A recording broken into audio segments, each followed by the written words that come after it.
My name is Ivan G and this is EM19 TV, and today we get another amazing chance. So we meet with a friend from Denmark and also wish to know a little bit, especially why he's here in Africa, and also we can learn something from him as a youth. Yeah, my brother, welcome.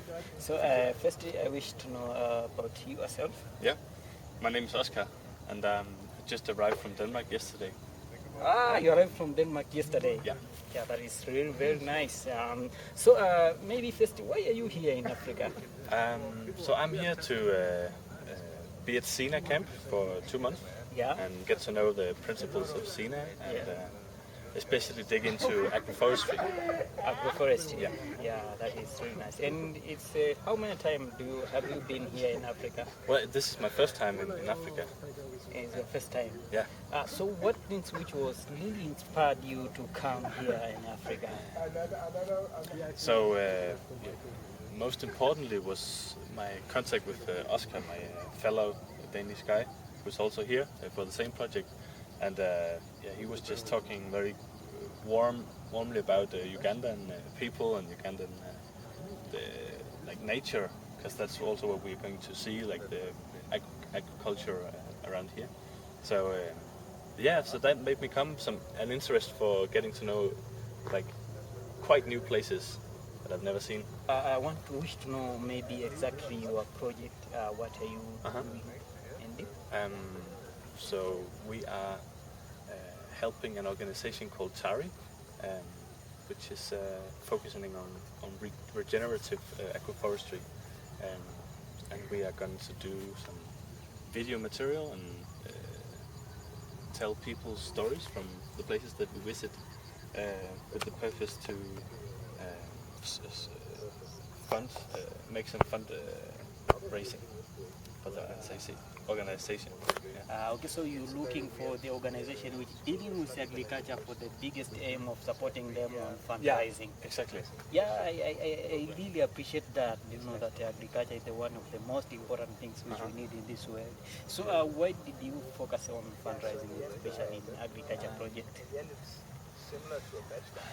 Because I have an interest for like permaculture and agriculture and in different ways that we do it conventionally, like the old way of doing agriculture.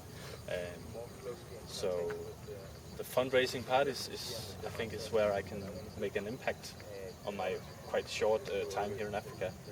So that was like a way of get some work done, and I want to know also, have you ever tried maybe some little agriculture activity like digging or having small gardening? Yeah. I've been visiting and living at permacultures around Europe like 3 times. Just different projects, but like small gardens, just like vegetables and prepping for restaurants and How maybe they use in Denmark, they able to become sustainable financially?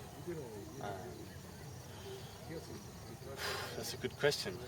That's something I haven't thought about a lot.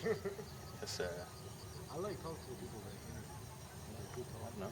I think many of the like projects in Denmark are more have many years working already. So I don't think that many Danish people go out and say, "Oh, I want to buy this one, start an agriculture." That's not something I hear in Denmark a lot, because everything is already very organized in farms and huge machineries. So I mean, the way of getting self-sustainable is not really on personal level. It's more like in a big company level. That's what I've experienced. And also another challenge maybe we face in Africa is the issue of employment. How is that in Denmark?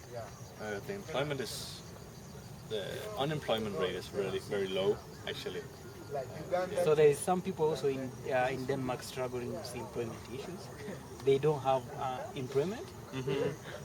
Some, but not many. I mean, it's easy to find a job for most people, even though it can be like only like restaurant or bars and hotels and like uneducated jobs, but still most people are able to find a job.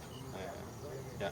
If you get a chance to advise any youth, either from Africa or from Denmark or from any country, just about using available opportunity to sustain themselves, what can you tell them? I think it's a hard question. And, I haven't really experienced what you are dealing with, what kind of problems you're facing. Actually, for example, for our side, we face the issue of unemployment. Yeah. We don't have unemployment, and so we don't generate income. We end up spending from our parents, depend on our parents. Yeah.